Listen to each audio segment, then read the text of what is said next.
So, dun sa throughout those years, ma'am, na napapakita natin yung mga struggles natin, ano po din yung turning point na parang trial by fire na talagang challenge kayo and paano natin yung nalampasan?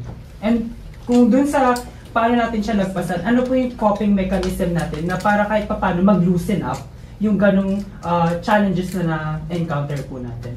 Kayo po, Sir Christian. Sa part nyo po as our engineering head, tama po ba? Diba, syempre, ang daming challenges na nag-rise up. And paano nyo po yung nalalampasan? And syempre, kapag sobrang stress na, ano po yung coping mechanism natin doon para kahit paano mawala or mabawasan yung stress na yun or yung problem na yun?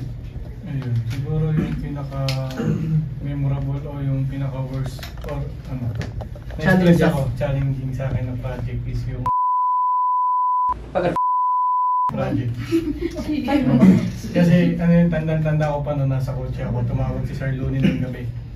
Pinapunta niya ako doon kinabukasan, not knowing kung ano yung gagawin ko doon. Tapos pagdating ko doon, unang meet ko kay sa client, minura kagad ako. Ang gagawin mo dito, putuloy natin yung paa mo. Ganyan. Kabit natin doon, sabi sa akin. Tapos ayun, simula noon, imbis na tawag dito, matakot ako gano'n. Na-challenge lang ako na, sige, patutungayan kung kaya ko. Ayun, hanggang sa, pero hindi pa rin nawawala yung stress ko ng araw-araw kasi every time pagising ko sa umaga, yung mukha niya na naiisip ko eh. Nagko-flashback na siya. Kaya ang ginawa ko na lang siguro, napapanaginipan mo na ba siya? ang stress reliever ko na lang noon, yun nga, uminom.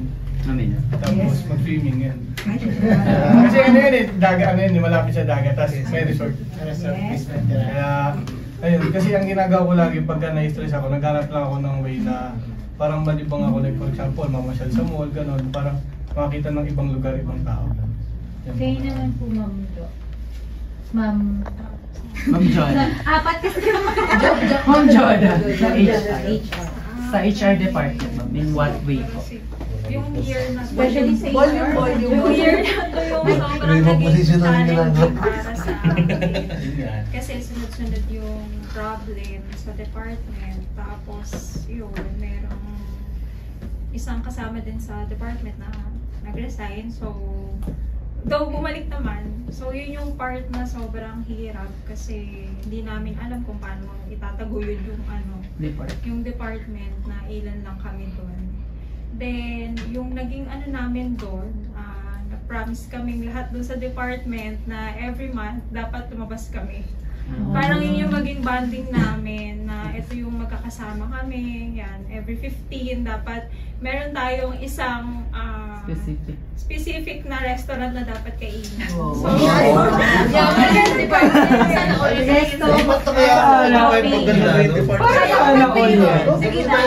ganun yung ginawa namin na, ayan, so pag may problem, pagdating ng 15, parang lagi kaming merong nilulook forward na pagdating ng 15, o saan tayo kakain ngayon, parang ganon. So, yun na yung na. Ma'am Rona, parang gusto ko yun, ma'am. Parang dapat na gano'n kami. Para pagtapos ng tama, parang deserve namin. Para kahit walang problema, nagawa ko problema para lumabas. Dahil dyan, sir. Sir Gary, kayo po. Siyempre, ma'am, as safety, di ba po, sir, sa department natin? Actually, hindi lang din talaga ako sa safety lang eh. Pati yung mga technical na nasasabak ako. So sa akin, hindi naman ako masyadong talaga affected ng stress. Hindi ko medyo may stress management. May ako eh, parang pag mas difficult, parang mas mas mas gusto ko eh, kasi yung doon ka umaangat, doon ka natututo, ganyan. Pero stress reliever ko, wala, nakikinig lang ako ng mga maingay na tugtog. Tapos tutugtog ako sa gitara ko. So, wow. May outlet na dapat. Sana sir marinig namin soon yan kung paano ka tumugtog ng gitara. Sa anniversary. Sa anniversary. Isa din yung dapat yung rin eh. Ang mahirap kasi sa lahat pag umahawak ka ng project is yung iba-iba tao mo, iba-iba ugali, iba-iba ang kakayahan. So nasa sayo yan kung paano mong yung hindi marunong, paano matututo, paano aangat. Yung mga hindi maganda ugali, paano mong uutuin para mapagalaw mo. yung may ganung part eh. Yung technical part, kaya mo eh. Kasi technical naman nasa akin eh. Kaya ko i-impart sa tao yun. Ang mahirap kasi is yung ugali. Yes. Kahit sa safety, ganun eh. May mga tao ka minsan na hindi capable, hindi pa marunong, wala pa experience. So nasa sa'yo yun kung paano mo sila tuturuan. Ang mahirap i-motivate is yung tao talagang walang sariling motivation. Walang drive. So, ang ano mo dyan is paano mo makukuha sa kanya yung kailangan mo na. Hindi mo sinasabi sa kanya direkta na ito kailangan ko sa'yo. So psychology din, dapat marunong ka mag-psychology ng tao na paano mo siya approach, paano mo siya kukontrolin. Pakinggan ko kontrolin. Pero may ganun, may mga instances na ganun na dapat matutunan ng ganun. Saka pakiramdaman yung kasama niyo. So, kayo naman po, Sir James. Ano po yung yung parang trial by fire. So baga challenging siya on your part, sir, and paano natin nalagpasan yung ganong challenges na yun. And syempre, hindi natin maiwasan, sir, may mga pressure talaga, challenges na yun. Paano natin, ano yung coping mechanism natin para kahit paano ma-lessen? Yes, bukod po dun sa project ng Sir Jet. Madali pa yun. Madali pa daw yun. Ako lang pala yung stress. Sorry, sir. Hindi naman to the point na madali lang yun. May mas mahirap na kami pinagdaanan bago. Actually, buwan-buwan nangyayari. Tulad na nangyari sa Dubai. Nagkaroon ng aksidente, medyo 900 pounds kasi yun. Malaki talagang problema. Grabe ka naman. So, Alin yung 900 pounds? Nagkaroon na ng aksidente, konti lang naman. Maliit lang ba? Maliit. Malit lang, kunti lang na iwan. Liit lang yung ano. So yun, 2 million siguro stress naman doon yun, yun yung nagpa-trigger sa akin na start ko nga kay Sir Ben na para kaya ko na. Kasi hirap talaga, parang sabi ko sige tapusin lang natin to hanggang naging okay yun. Sumunod na buwan. Totoo ba, sir? Totoo ba, sir? Wine ko yun, sir. Yun yung kasama naman kasi talaga sa trabaho, minsan di mo maiwasan. Pero syempre, andyan yung mga kasama mo eh. Gaya nga sabi nila, hanggat alam mo yung ginagawa mo, supportahan ka namin.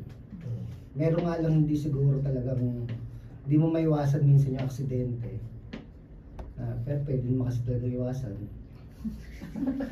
Hindi lang naiiwasan. Pero may kulong. Oo. Sulit nga na sabi ni Sir James, parang may Linawin mo lang incident na hindi accident. incident. So yan, parang katulad din sabi ni Sir James, na parang may time na parang gusto niya nang sumuko. Kayo po, mayroon po ba kayong mga experiences na ayoko na? Parang tama turning na point. to? Apo. Oo. Na Tama parang na to. hindi na siya negotiable. Or if given the situations po, paano niyo na napasan? Kayo po, Sir Ben. Especially kay Sir Ben, di ba? No, mangiyak ka naman ako yan. Ano ulit tanong? Ano po yung mga instances na, meron na po ba May kayong type- instances na Napasabi niyo, sir, sa sarili niyo na tama na, okay na to. Ganon. Hindi ko na i-specify yung mga Apo. sitwasyon, pero maraming beses na.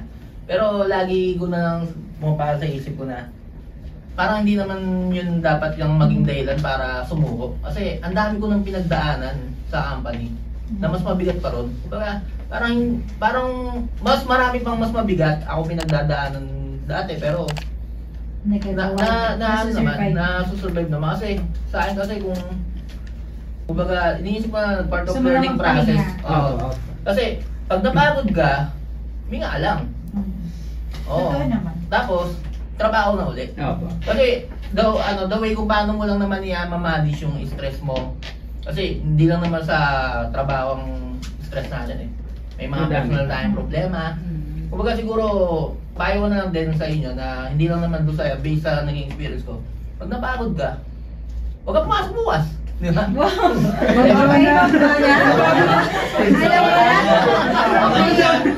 Oy, siyempre, sinabi mo yan ha. Nai-stress ako ngayon, di ako papakalo Nagkaroon ng idea sa Work-life balance nga. Oo. Pagod din. Eh, stress ako ba? Siyempre, pagod ako.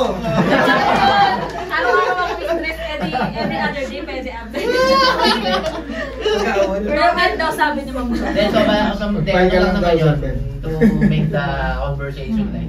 Pero at least, syempre, nalalaman din ng HR, HR. na may ganun plano. At buti may HR tayo kasama. Pagka-absent siya lang Hindi, na. ano lang naman yun, kumbaga, pag napagod kayo, pwede kayo magpahinga eh, di ba? Hindi nyo kasi pwedeng pilitin yung trabaho na ginagawa nyo. Di ba, stress ka na, praning ka na. Pahinga mo lang saglit. No. Tapos, balik ka ulit ng full charge. Kung yung cellphone nga, pag nalalobat, kailangan mo i-charge. Tao ba? Recharge, Diba? kumbaga. So, lagi nyo lang ingatan din yung emotional nyo, yung sarili nyo, yung intellectual ano nyo. Kasi, pag na-burnout kayo, dead bat na. Kaya ang battery, pag na-dead bat, sira na. Kaya kailangan, huwag nyo siya ito-totally low bat. Kailangan, alam nyo sa sarili nyo kung kailan kayo mag-charge. Diba? Lalo na kung iPhone ka, na mabilis mo laban. Actually lang naman, hindi ko naman naisip na sumuko kasi alam ko naman na lahat naman ng challenges is the part of the learning process. Nalalagpas. So kung mapagod ako, sa susunod, tatawa gaya ko yan, di ba? Kumbaga, Actually may point si Sir. Kasi syempre, kailangan natin unang alagaan yung sarili natin. Kasi paano tayo makakapag-work in a corporate world, especially sa mga ginagawa natin sa department natin, kung tayo mismo hindi natin inaalagaan yung sarili natin. And magre-reflect kasi yun dun sa responsibility and duties natin sa work. Syempre, as kayo po, manager po tayo sa part nyo po, sa aspect nyo po. Hindi lang naman din po yung sarili nyo yung kailangan nyong alagaan, kundi yung mga nakasama nyo pa po dun sa department na yun. So, kayo naman po, Sir Jojo, ano po yung sa tingin yung trial by the fire po sa inyo? Hindi naman po pag nag-away kayo ni Ma'am Wendy, sir. Hindi naman yun, hindi naman. Pinaka-most Challenging. moments niyo po dito kay Fire. Na gusto niyo nang sumuko? Turning point, kumbaga, sir. Or wala pa naman tayo. Wala pa naman po dun sa Kasi point na yun. inspired si Sir. Oo nga. Inspired si Sir. Tama. Iba talaga pag inspired ka. Nag-glow ka. Yeah. Stress reliever ka kasama nun. Yes. Kaya yun, hindi ko po masagot po yung Oo. Next question. Pero it's good to know na hindi pa siya nagkakaroon ng ganong thoughts na sumuko. Ibig sabihin, parang healthy pa rin talaga ang environment natin. Na kahit gano'ng katagal na si Sir, hindi niya pa na-experience na sumuko dito kay Fire. Yes? Kayo naman po, Ma'am Joanne. Ma'am Jo. Apo. Joanne kasi. So parang wala pa naman din po. Wow. Parang ano lang, nung nakaraan lang Kaya naman, kasi nung last time kasi po, yun nga yung nag-resign si Sir Rob. Kasi parang ang tagal na rin namin magkakasama. Tapos parang tinuturing namin na solid din yung department namin. Tapos nung nawala siya, tapos nagkaroon ng bagong external accountant na sobrang din kami, nagkaroon ng transition sa ginagawa, sa gawain. So, parang doon na burnout ako, parang ayoko na. Nung time na yun, parang ayoko na. Tapos pero lang naman, parang sabi ko lang naman na ayoko na, pero hindi ko pa naman naisip na naalis ako. Parang sinasabi ko lang na ayoko na, napapagod ako. Pero never pa naman pumasok sa isip ko na aalis ako kay Pyro kasi masaya kasi ako kay Pyro talaga. Sobrang masaya ako kay Pyro kasi wala akong naging kaaway dito kahit isa. Tapos, Wow! So, hindi lang ka na maayos dito? Tapos, Best in friendship pa na tapos, Contingent. masarap kasi magtrabaho kapag kaibigan mo lahat. Yung nakakausap mo lahat. Diba? Pwede na backed up po kami. Kaya nga marites ang tawag sa'yo. Hoy! Kaya pala best in friendship. Parang sinong pumasok ko kay Pyro, parang yun ang inano ko na, lagi ako inaasar ni Ma'am Jonah hindi nung first birthday ko, naalala ko yun. Nung nag-first birthday ako dito kay Pyro. Tapos, ayun kasi dati uso kasi talaga yung maghahanda, magkapakain, ganyan. Tapos, syempre magsasabi ka ng wish mo. Tapos sabi ko, wish ko. Lagi niya ako inaasar kasi ang wini-wish ko talaga, sana magtagal ako kay Pyro. Ayan, nagtagal. Sa'yo, tumagal nga, ganun. Sana more pa. Sana more pa. Ayun, parang never ko naman naisip na aalis ako kay Pyro kasi sobrang masaya talaga ako kay Pyro. Ang inaano ko lang, tulad ng sinabi ni Sir Ben, kapag may mga problema naman or struggle ka sa trabaho, talagang iniisip ko lang, part naman talaga yun. Parang, diba, pag nagtatrabaho ka, kasama sa pagtatrabaho mo yun. Yung mapapagod ka, may stress ka. Pero kinabukasan, yun, laban ulit, trabaho ulit. At dahil nasa iyo na ang tissue, ikaw naman ba? Ako naman. Anong experience mo na gusto mo na? Parang ayaw na sumugot mo. Gusto mo na sumuko, ma'am? Hindi, tuwing umiiyak ako, pagka may charot. Pagka may parang may mga times na yung pag umiiyak ako. Yun yung paano yung iyak mo? Yun yung basta may mga times na kapag ka umiiyak ako, alam naman yan ng mga subordinates ko. Kasi ako, vocal ako, kasi parang hindi ko alam kung natutunan ko yun o nasa ugali ko talaga yun na hindi ko itatago na umiiyak ako. Kasi umiiyak ako eh. Tsaka nag-work kasi ako habang umiiyak. Kasi ayokong iwan yung tinatrabaho ko kahit umiiyak ako. So, may mga instances na yun, na ayoko na, ganun, gumaganon ako. Tapos yun nga yung sinasabi ko sa inyo na minsan nagsasabi ako kay Sir Neil, kaya pa ba natin? Kasi ibig sabihin nun, pag nagtanong ako ng kaya pa ba natin, nasa utak ko na hindi ko na kaya. So nagtatanong ako kung kaya natin. Pag sinabi mong kaya natin, kakayanin ko pa. Kasi yung word na yon na pag sinabi mo oo, pag sinabi niyong oo sa akin, panghawakan ko yon, ibig sabihin kaya pa natin. Kaya lagi ako nagtatanong ng pagka parang nagsishake na yung yung self-esteem ko. Tapos ako naman yun nga yung mga panahon na pagkapasuko ako. Dati pagka sinabi ko yun na hindi ko na kaya, may takot ako na na pagka sumuko ako, bibitawan ako. So, ayoko na, parang syempre, dahil nga mahal ko si Pyro, ayoko na, pagka sumuko ako, bitawan ako. So, parang ayoko na, maramdaman ko yung parang binitawan lang ako na gano'n. Nagkakatugod ko siya. Ay, sige ma'am. Yun. So, ako, hanggat alam ko na, hanggat alam ko na kumakapit sa akin si Pyro na nagtitiwala sa akin. Kahit na nanghihina yung nagkakaroon ako ng doubts, hanggat may mga tao na naniniwala sa akin, yung mga doubt ko sa sarili ko, alam ko, kakayanin ko pa. Yun yung mga nagpapastrong sa akin, kaya umabot ako ng ganito katagal. Wow. Kayo naman po, Ma'am Abby. Sabi na niyo yung pag-shoot. Kayo, Ma'am Abby. Si Ma'am Joy, everyday naman napapasuko ako ng mga clients. Sobra kasi sa sales, natetest talaga yung yung patience namin sa customer service. Sa mga tayo sa atin. Kasi araw-araw, iba-ibang personality yung nakakausap natin. Diba? So yung patience natin, minsan naiyak tayo, mumurahin tayo ng client. Tapos, feeling natin tayo lang yung kailangan makapag-solve ng mga problem ng projects natin. So ako, lagi akong parang pasukuna din. Pero, ang personality ko kasi is, pag sa trabaho lang, pag umuwi na ako, hindi ko siya dinadala talaga sa work. So, yung stress ko hanggang work lang. Hindi mo na ako makikita sa bahay na may boundaries. May ganun akong personality. So, tapos kapag papasok na ulit, ayan na naman, stress na naman ako. Kasi stressin ka pa namin. Yun, kaya ko kayo. Yun lang sa client. Parang kami Hindi naman lahat. So, may mga client naman na sobrang babait, sobrang So, hindi naman lahat. So, huwag kayo magalit. So, shoutout sa mga client ko dyan. So, alam naman nila, yung tulad na lang din nung ay sinabi kanina ni Sir Christian. So, doon talaga, kaming dalawa, doon kami na-test talaga sa pagbilaw. Talagang yung client ko, minumura talaga kami sinasabihan kami ng mga bagito pa kayo, gano'n, mga wala pa kayong experience sa ganito, ang hina ng loob nyo, ganyan. Yun talaga, dito rin umiiyak din ako. Tapos yung mga engineer din umiiyak na din sa akin.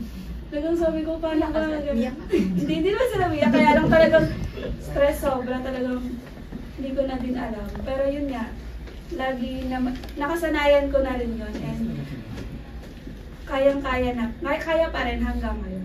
Wala na, na-immune na ako. Sa mga past experience na mayroong mga mistakes na nako-correct time to time, nagiging smooth yung sistema natin. Kasi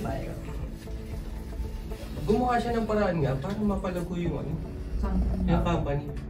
Siya na mismo nagpursige sa sarili niya na nagkusa sa sarili niya na kailangan mag-grow kasama yung mga tao. Hanggat kaya namin i-support si Pyro, isusupport namin siya. Lahat ng kaya namin i-improve pa sa department, gagawin namin. And then, lahat ng makakapagpabilis pa sa lahat ng process namin. So, i-implement pa rin namin siya.